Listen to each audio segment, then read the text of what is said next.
मुनियों के समूह सहित कृपालु श्री रामचंद्र जी धनुष यज्ञशाला देखने चले। अब आगे।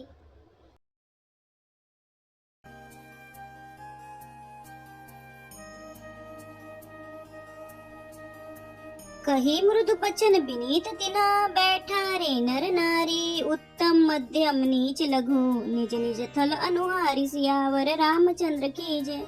उन सेवकों ने कोमल और नम्र वचन कहकर उत्तम, मध्य, नीच और लघु सभी श्रेणी के स्त्री पुरुषों को अपने अपने योग्य स्थान पर बैठाया। राजकुंवर ते अवसर आए, मनहु मनोहर तातन छाए, गुण सागर नागर बलबीरा, सुंदर श्यामल गौर शरीरा। उसी समय राजकुमार राम और लक्ष्मण वहां आए। वे ऐसे सुंदर हैं मानो साक्षात मनोहरता ही उनके शरीरों पर छा रही हो। सुंदर, सांवला और गौर उनका शरीर है। वे गुणों के समुद्र, चतुर और उत्तम वीर हैं। राज समाज विराजत रूढ़े, उड़गन महुजन जुग विदु पूरे, जिनके रही भावना जैसी, प्रभु मूर्ति तिन देखी तैसी। वे राजाओं के समाज में ऐसे सुशोभित हो रहे हैं मानो तारागणों के बीच दो पूर्ण चंद्रमा हो। जिनकी जैसी भावना थी, प्रभु की मूर्ति उन्होंने वैसी ही देखी। देखहि रूप महारन धीरा, मनहु वीर रसुधरै शरीरा, तरे कुटुलन रूप प्रभु निहारी, मनहु भयानक मूर्ति भारी। महान रणधीर राजा लोग श्री रामचंद्र जी के रूप को ऐसा देख रहे हैं मानो स्वयं वीर रस शरीर धारण किए हुए हो। कुटिल राजा प्रभु को देखकर डर गए, मानो बड़ी भयानक मूर्ति हो। रहे असुर छल छो निप बेसा, तिन प्रभु प्रगट काल सम देखा, पुरबासिन देखे दो भाई, नरभूषण लोचन सुखदाई। छल से जो राक्षस वहां राजाओं के वेश में बैठे थे, उन्होंने प्रभु को प्रत्यक्ष काल के समान देखा। नगर वासियों ने दोनों भाइयों को मनुष्य के भूषण रूप और नेत्रों को सुख देने वाला देखा। नारी बिलो कई हर्षिया, निज निज रुचि अनुरूप, जनु सोहत सिंगार धई, मूर्ति परम अनूप, सियावर रामचंद्र की जय। स्त्रियां हृदय में हर्षित होकर अपनी अपनी रुचि के अनुसार उन्हें देख रही हैं, मानो श्रृंगार रसी परम अनुपम मूर्ति धारण किए सुशोभित हो रहा हो। विदिशन प्रभु विराट में दीसा, बहुमुख कर पग लोचन सीसा, जनक जाति अवलोक कहीं कैसे, सजन सगे प्रिय लागहि जैसे। विद्वानों को प्रभु विराट रूप में दिखाई दिए, जिसके बहुत से मुंह, हाथ, पैर, नेत्र और सिर हैं। जनक जी के सजातीय प्रभु को किस तरह देख रहे हैं, जैसे सगे सज्जन प्रिय लगते हैं। सहित विदेह बिलो कहीं रानी, शिशु सम प्रीति न जाति बखानी, जोगिन परम तत्व में भाषा, शांत शुद्ध सम सहज प्रकाशा। जनक समेत रानियां उन्हें अपने बच्चे के समान देख रही हैं। उनकी प्रीति का वर्णन नहीं किया जा सकता। योगियों को वे शांत, शुद्ध, सम और स्वतः प्रकाश परम तत्व के रूप में दिखे। हरि भक्तन देखे दो भ्राता, इष्ट देव इव सब सुख दाता, राम ही चितव भाई जय सिया, सो सनेह सुख नहीं कथनीय। हरि भक्तों ने दोनों भाइयों को सब सुखों के देने वाले इष्ट देव के समान देखा। सीता जी जिस भाव से श्री रामचंद्र जी को देख रही हैं, वह स्नेह और सुख तो कहने में ही नहीं आता। उर अनुभवति न कहि सकसो, कवन प्रकार कहे कभी को, एहि विधि रहा जाहि जस भाव, तेहि तस देखो कौशल राव। उस स्नेह और सुख का वे हृदय में अनुभव कर रही हैं, पर वे भी उसे कह नहीं सकती। फिर कोई कवि उसे किस प्रकार कह सकता है। इस प्रकार जिसका जैसा भाव था, उसने कौशलाधीश श्री रामचंद्र जी को वैसा ही देखा। राजत राज समाज महु, कौशल राज किशोर, सुंदर श्यामल गौर तन, विश्व विलोचन चोर, सियावर रामचंद्र की जय। सुंदर, सांवले और गोरे शरीर वाले तथा विश्व भर के नेत्रों को चुराने वाले कौशलधीश के कुमार राज समाज में इस प्रकार सुशोभित हो रहे हैं। सहज मनोहर मूर्ति दो, कोटि काम उपमा लघु सो, शरद चंद निंदक मुखनी के, नीरज नयन भाव तेजी के। दोनों मूर्तियां स्वभाव से ही बिना किसी बनाव श्रृंगार के मन को हरने वाली हैं। करोड़ों कामदेवों की उपमा भी उनके लिए तुच्छ है। उनके सुंदर मुख शरद पूर्णिमा के चंद्रमा की भी निंदा करने वाले, उसे नीचा दिखाने वाले हैं, और कमल के समान नेत्र मन को बहुत ही भाते हैं। चितवनी चारु मार मनोहरनी, भावती हृदय जाति नहीं भरनी, कल कपोल श्रुति कुंडल लोला, चिबुक अधर सुंदर मृदु बोला। सुंदर चितवन सारे संसार के मन को हरने वाले, कामदेव के भी मन को हरने वाली है। वह हृदय को बहुत ही प्यारी लगती है, पर उसका वर्णन नहीं किया जा सकता। सुंदर गाल है, कानों में चंचल झूमते हुए कुंडल है, थोड़ी और अधर सुंदर है, कोमल वाणी है। कुमुद बंधु कर निंदक हासा, भ्रुकुटि विकट मनोहर नासा, भाल विशाल तिलक छलकाई, कच बिलो की अली अवली लजाई।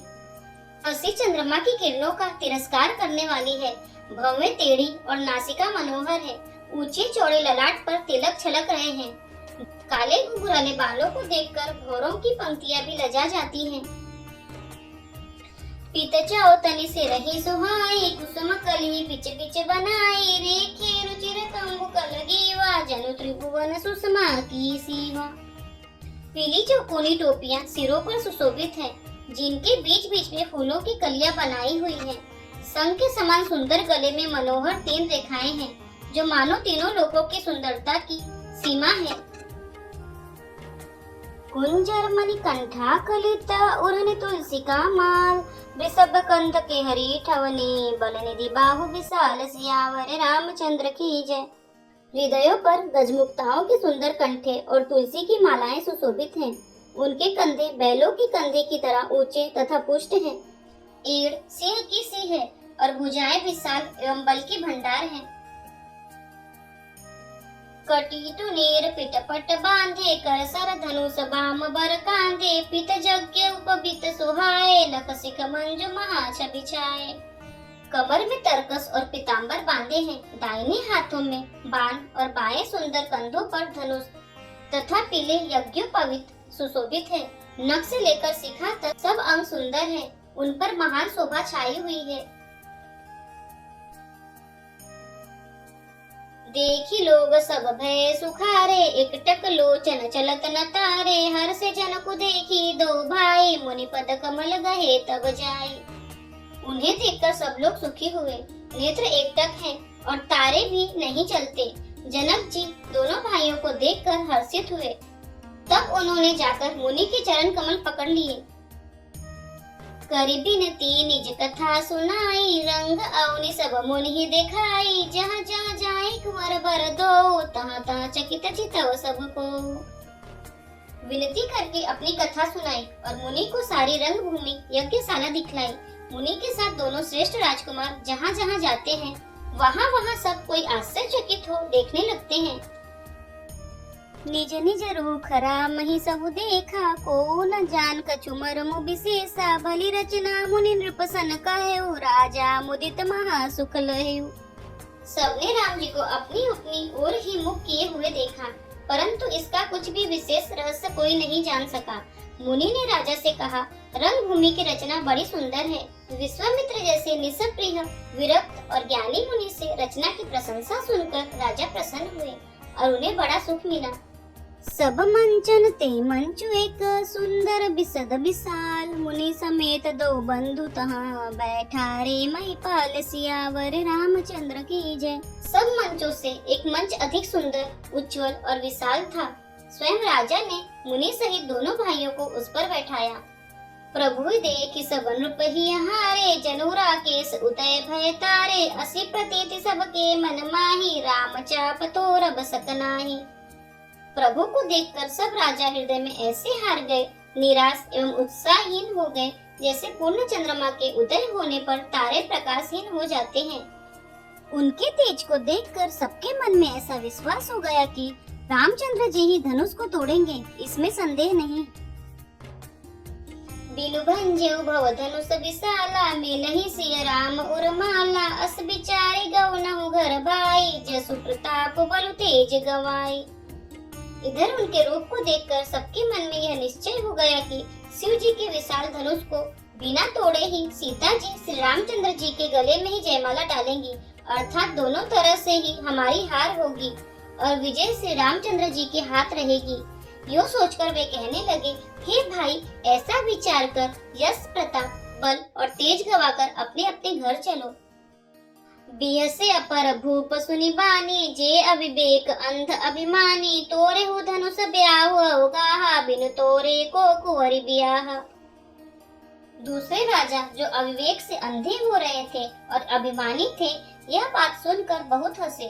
उन्होंने कहा, धनुष तोड़ने पर भी विवाह होना कठिन है, अर्थात सहज ही में हम जानकी को हाथ से जाने नहीं देंगे।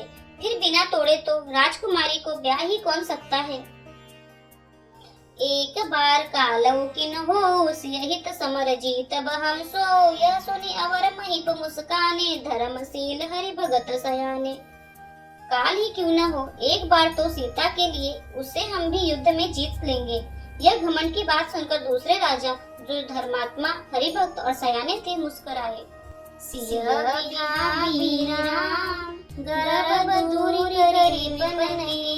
जीती को संग्राम, दशरथ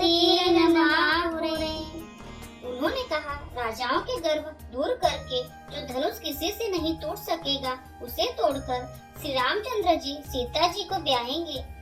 रही युद्ध की बात, सो महाराज दशरथ के रण में बाकी पुत्रों को युद्ध में तो जीत ही कौन सकता है।